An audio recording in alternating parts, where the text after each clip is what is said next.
Africa is a continent blessed with an abundance of natural resources ranging from oil, gas, minerals, and agricultural products. These resources have played a significant role in shaping the continent's economy and development. However, for many years, African countries have been at the mercy of multinational corporations who exploit their resources for maximum profit, leaving the countries with little or nothing to show for it. As many African countries strive to boost their economies and improve the livelihoods of their citizens, there has been a growing concern over the exploitation of natural resources by foreign corporations and countries. The decision by African countries to restrict or ban the exportation of their natural resources is a reflection of the changing tides in the global economy. For too long, African countries have been seen as a source of cheap raw materials to feed the insatiable appetite of the developed world.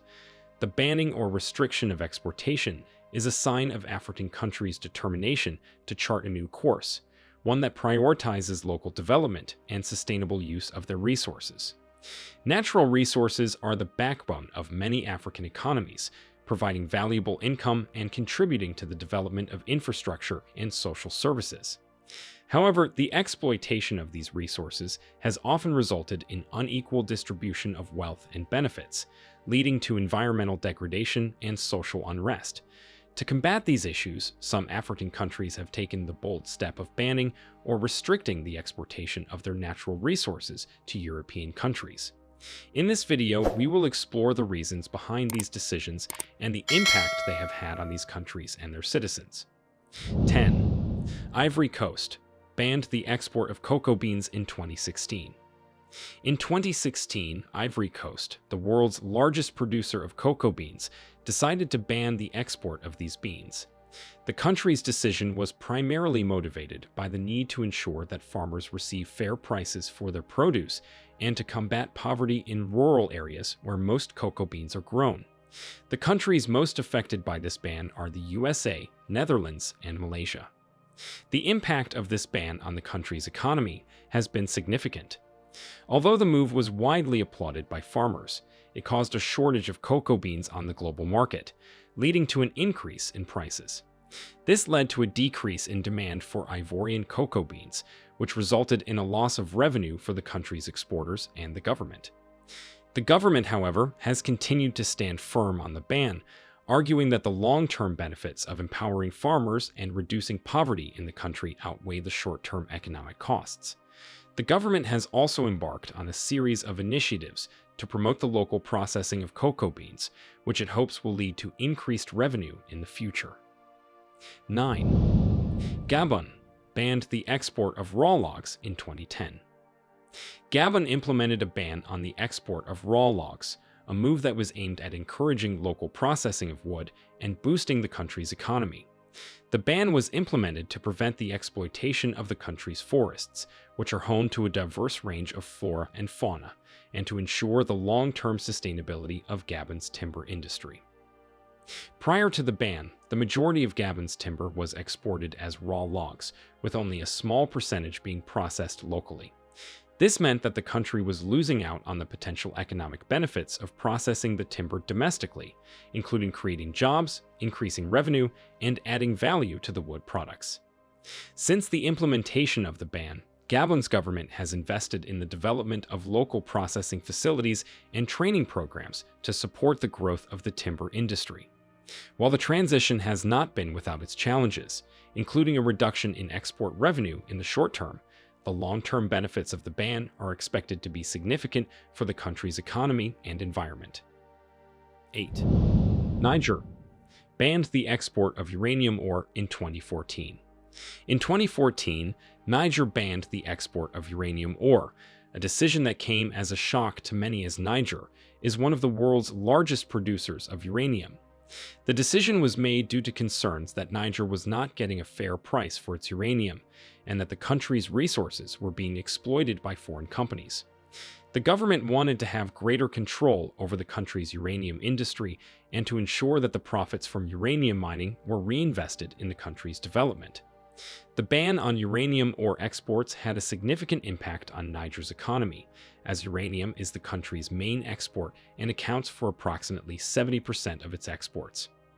The government estimated that the ban would cost the country around $200 million per year in lost revenue. However, the government argued that the ban was necessary to ensure that Niger received a fair price for its uranium and to prevent foreign companies from exploiting the country's resources. The ban on uranium exports was not without controversy, as some argued that it would harm the country's economy and lead to job losses in the mining sector. However, the government maintained that the ban was necessary to ensure that the country's resources were used for the benefit of its citizens and to prevent foreign companies from profiting at Niger's expense. 7. Mozambique banned the export of logs in 2007. In an effort to protect its forests and wildlife, Mozambique banned the export of logs in 2007 at the time the country's forests had been severely degraded by illegal logging.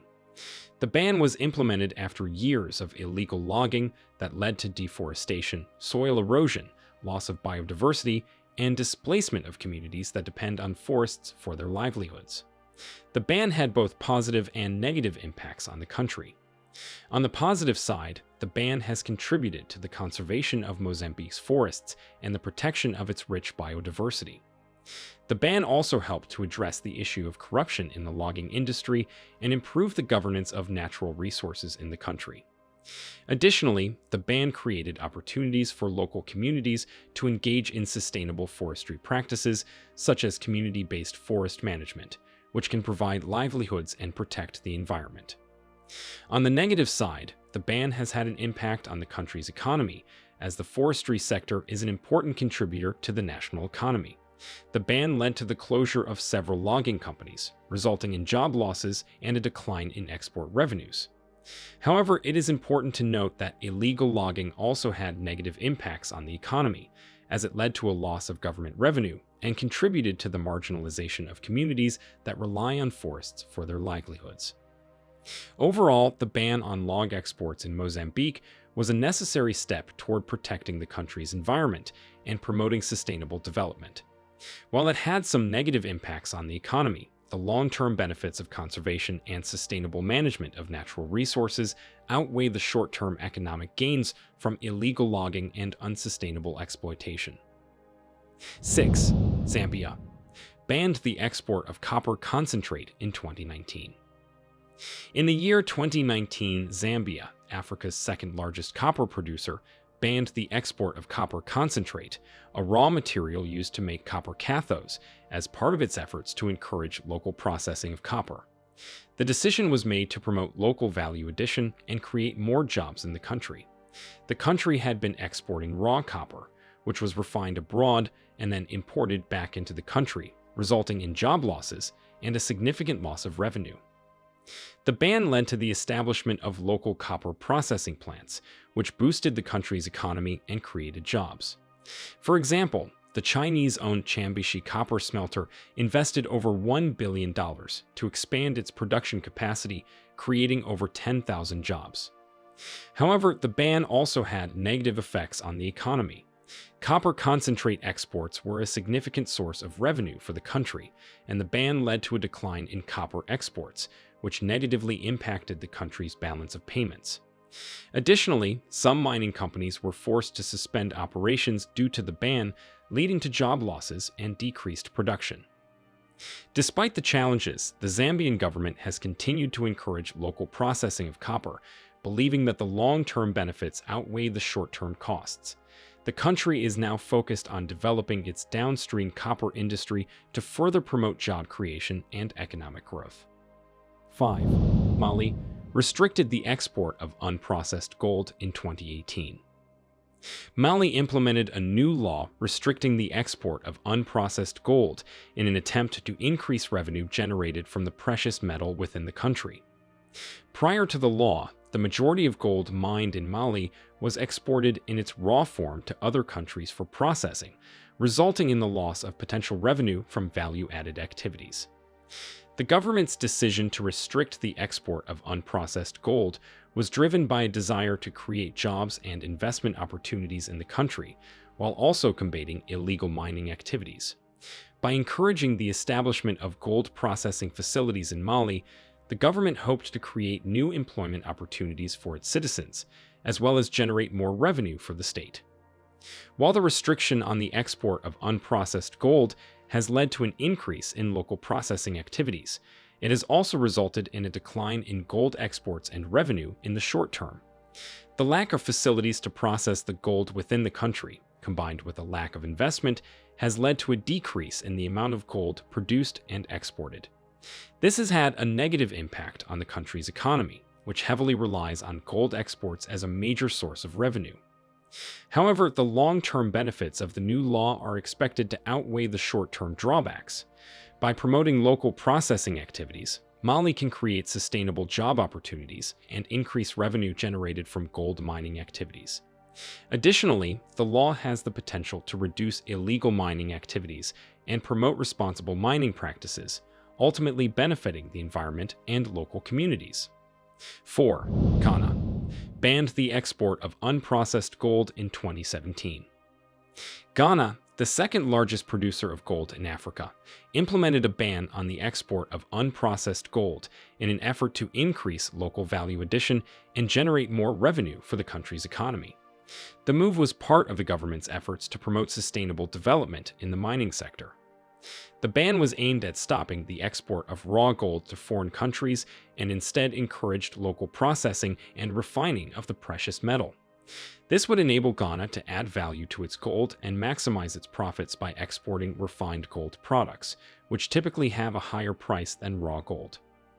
The policy has had a positive impact on Ghana's economy, as it has led to the establishment of more local refineries and processing plants, creating more jobs for Ghanaians and increasing the country's revenue from gold exports. The ban has also helped to reduce illegal mining activities and smuggling of raw gold out of the country. The government's decision to ban the export of unprocessed gold has been lauded as a step towards sustainable development in the mining sector and has provided a model for other African countries to follow. The move has helped to ensure that Ghana's gold resources are used in a way that benefits its citizens and the economy as a whole. 3. Democratic Republic of Congo banned the export of unrefined copper and cobalt concentrates in 2013. DRC is one of the world's leading producers of copper and cobalt, with these minerals accounting for a significant portion of the country's exports. However, in 2013, the government implemented a ban on the export of unrefined copper and cobalt concentrates in an effort to increase domestic processing and add value to its mineral wealth. The ban was aimed at encouraging investors to set up processing facilities in the country, which would provide job opportunities and generate revenue for the government. The government also wanted to curb the smuggling of unprocessed minerals, which was causing the country to lose out on potential revenue. The ban was not without its challenges, however. Mining companies argued that they did not have the infrastructure to process the minerals locally, and that the ban would lead to job losses and a decrease in investment. There were also concerns that the ban would drive up prices for these minerals on the global market. Despite these challenges, the ban has had some positive impacts on the DRC's economy. The government has been able to negotiate better prices for its minerals by leveraging the ban, and mining companies have invested in local processing facilities, creating jobs and boosting the economy. Additionally, the ban has helped to reduce smuggling and increase government revenue from the mining sector. Overall, the ban on the export of unrefined copper and cobalt concentrates has been a bold move by the DRC government to increase local processing and add value to its mineral wealth. While there have been challenges, the ban has had positive impacts on the country's economy and will likely continue to do so in the future. 2. Zimbabwe banned the export of raw chrome in 2011. Zimbabwe, a country in the southern part of Africa, is endowed with rich mineral resources, including chrome, a mineral used in the production of stainless steel. In 2011, the Zimbabwean government implemented a ban on the export of raw chrome in a bid to encourage local beneficiation of the mineral. The ban was put in place to encourage value addition and beneficiation of the mineral, which would create employment and promote local industries. Prior to the ban, the country had been exporting raw chrome, which was then processed in other countries, denying Zimbabwe of the potential revenue and job opportunities that could have been created if the processing was done locally. The ban led to the establishment of chrome processing plants, which created employment opportunities and provided a boost to the local economy. It also led to an increase in the value of chrome exports, which had previously been sold at low prices due to their raw form. In addition to promoting local beneficiation, the ban was also put in place to curb illegal chrome smuggling and promote transparency in the chrome mining industry. The ban has since been lifted, but it is credited with promoting the establishment of local processing plants and encouraging value addition in the mining sector. In conclusion, the ban on the export of raw chrome in Zimbabwe was put in place to encourage local beneficiation of the mineral and promote local industries. The ban had positive effects on the economy, including the establishment of processing plants, job creation, and an increase in the value of chrome exports. 1. Tanzania banned the export of mineral concentrates in 2017. In 2017, Tanzania introduced a ban on the export of mineral concentrates. The decision was made in an effort to increase revenue from the country's natural resources by requiring mining companies to process the minerals locally before exporting them.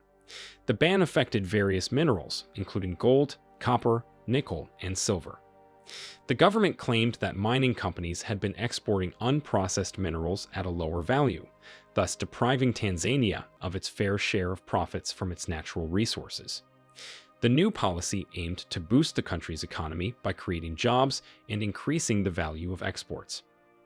However, the ban was met with resistance from mining companies, who argued that it was not feasible to process the minerals locally due to a lack of infrastructure and technology. Some mining companies threatened to shut down their operations in the country, which could have resulted in significant job losses. Despite the challenges, Tanzania remained firm on the ban, and in 2019 it relaxed the policy to allow some companies to resume exporting mineral concentrates. However, they were required to establish local smelters within 2 years to process the minerals locally. The ban on the export of mineral concentrates had a significant impact on Tanzania's economy, particularly in the short term. Some mining companies experienced a decline in profits and suspended operations. However, the policy was aimed at promoting the local processing of minerals, increasing government revenue, and creating jobs. With the policy relaxation and the establishment of local smelters, Tanzania is expected to benefit from increased revenue and job creation in the long term. The decision by several African countries to ban or restrict the export of their natural resources has been a bold move towards sustainable development. While there have been some negative economic impacts, such as reduced revenue and job losses, the overall benefits to the environment, local communities, and future generations far outweigh the costs. These bans have helped to combat illegal exploitation and smuggling of resources, promote local processing and value addition, and ensure that the resources benefit the people of the country rather than just enriching multinational corporations.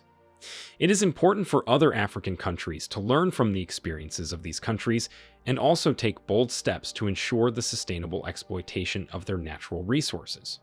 The global community also has a role to play in supporting these countries to develop and implement sustainable and just policies that promote economic growth while also protecting the environment and benefiting local communities.